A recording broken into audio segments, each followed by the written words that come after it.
Ettore Arco Isodoro Bugatti est né à Milan en 1880 dans une famille d'artistes. Son père Carlo dessinait des meubles et son frère, qui s'appelait Rembrandt, lui, il sculptait des animaux. Ettore, il était créatif aussi, mais ce qu'il voulait faire, lui, c'était des voitures. À 17 ans, il commence un stage chez Pinetti Stucchi, une entreprise milanaise qui fabrique des machines à coudre, mais aussi des vélos, des tricycles et des quadricycles à moteur. Un peu les voitures d'avant. Pinetti Stucchi, pour faire avancer leur charrette, ils y mettaient un moteur monocylindre. Et Ettore Bugatti, à son arrivée, il fait quoi?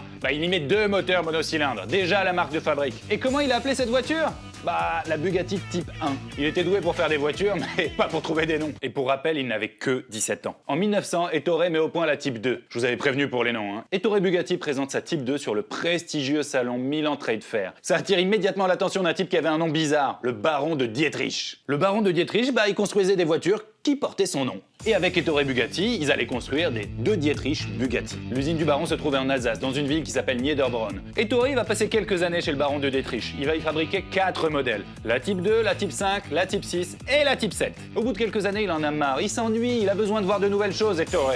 Du coup, il va chez Deutz, à Cologne. Il va y fabriquer 2 modèles, la Type 8 et la Type 9. Mais ça n'allait toujours pas. En parallèle de son boulot chez Deutz, il va bosser soir et week-end en cachette, dans la cabane au fond du jardin. Et dans le plus grand des secrets, il va concevoir et fabriquer la Bugatti Type 10. Et pour la première fois ou presque, il allait donner un surnom à l'une de ses voitures. Cette voiture, il va la surnommer le Petit Pur Sang, comme les chevaux, parce qu'il adorait les chevaux. Il construisait ses maisons et ses usines de façon à pouvoir s'y déplacer à cheval. Dès que sa Type 10 est prête, il va voir son patron chez Deutz et lui dit qu'il veut se barrer. Il s'arrange même pour se faire virer et il part avec une jolie prime de licenciement, avec laquelle il va acheter une toute nouvelle usine à Molsheim. Et à l'époque, c'était encore allemand. La société des automobiles Ettore Bugatti était née.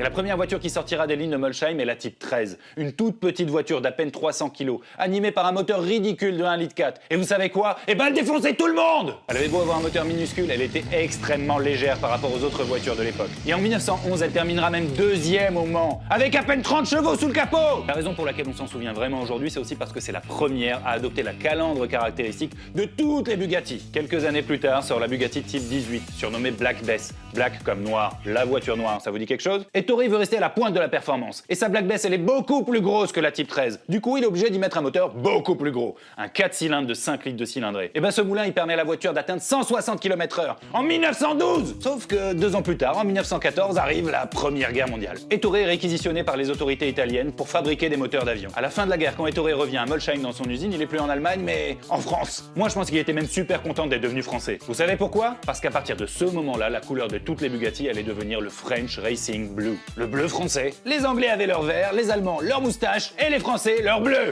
Plus motivé que jamais, Ettore Bugatti met au point la Type 13S. La première voiture au monde à avoir 4 soupapes par cylindre. Une Bugatti 16V, le turfu! Et en 1920, cette voiture remportera les 24 heures du Mans. Rien que ça. Et les victoires en compétition, ça les connaît chez Bugatti. Prenez la Type 35 par exemple. C'est encore la voiture qui détient le plus de victoires au monde. Dans ses périodes les plus fastes, elle gagnait jusqu'à 14 courses par semaine. Sous son capot, un moteur avec une architecture incroyable. Un 8 cylindres en ligne. T'imagines la longueur du capot qu'il faut pour caser ça? En 1925, Bugatti engage la Type 35 sur la Targa Florio. Tu connais pas la Targa Florio? Bon. Tu vois le Paris-Dakar? C'est pire! Quand elle arrive sur la ligne de départ, personne ne mise 1 centime sur la Type 35. Oui, elle était bourgeoise, réputée fragile.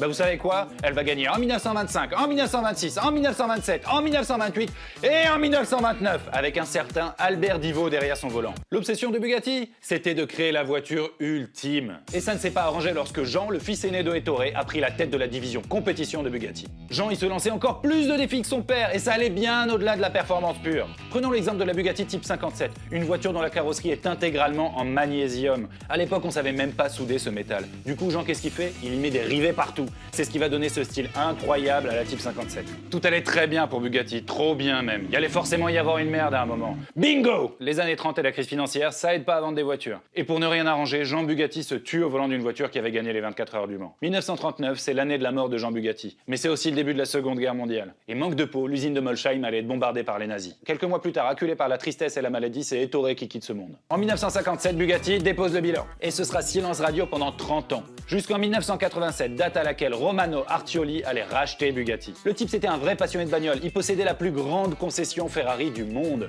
Sauf que ça lui suffisait pas. Tout comme Ettore à ses débuts, ce qu'il voulait réellement c'était avoir sa propre marque de voiture. Dans les années 90, il va même racheter Lotus. Et Romano il a pas le time. En 91, il présente la EB 110. Pour Ettore, Bugatti 110. L'âge qu'Ettore aurait eu s'il avait été encore en vie. La voiture était incroyable à tout point de vue. Un design taillé à la serpe jamais vu jusqu'ici. Et sous le capot, un V12, 60 soupapes, 4 turbos. Et pour la première fois sur une voiture de série, un châssis entièrement en carbone. En 91, bordel! Il y avait même 4 roues motrices et de l'aéro actif. La voiture, elle prenait 355 km/h. Sauf que les ventes allaient pas vraiment suivre. Non pas que la voiture était pas bien, mais il y avait une nouvelle crise économique. Et en 1995, Bugatti redépose le bilan. Et c'était donc refini Bugatti. Jusqu'en 1998, l'année où le groupe Volkswagen rachète ceux qui restent encore de Bugatti. Dès le rachat par Volkswagen, tout le monde se remet au boulot. Pendant 7 ans, ils vont bosser jour et nuit pour enfanter de la nouvelle Bugatti Veyron.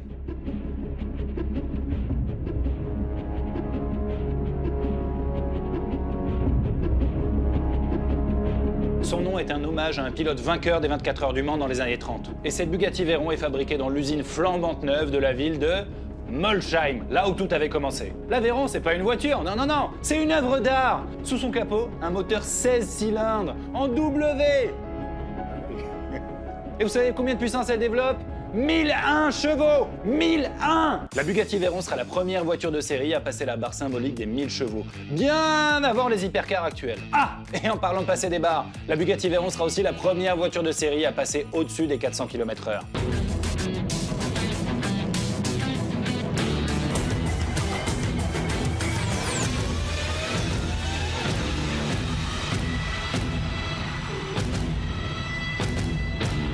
Une machine à record qui sera tout simplement la voiture la plus rapide du monde. Et à votre avis, ils allaient s'arrêter là ? Ah, eh ben non ! En 2016, Bugatti présente une nouvelle voiture. Son nom est un hommage à un autre pilote, Chiron.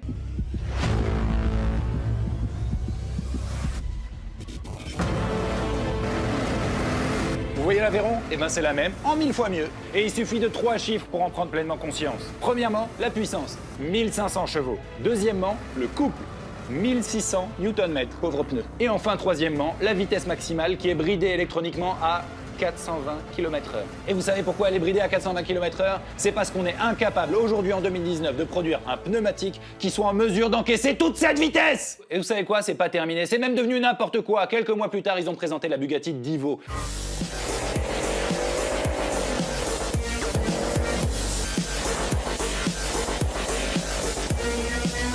Même que la Chiron, sauf que celle-ci, elle est capable de tourner. Et ça continue. En 2019, Bugatti a présenté la voiture noire.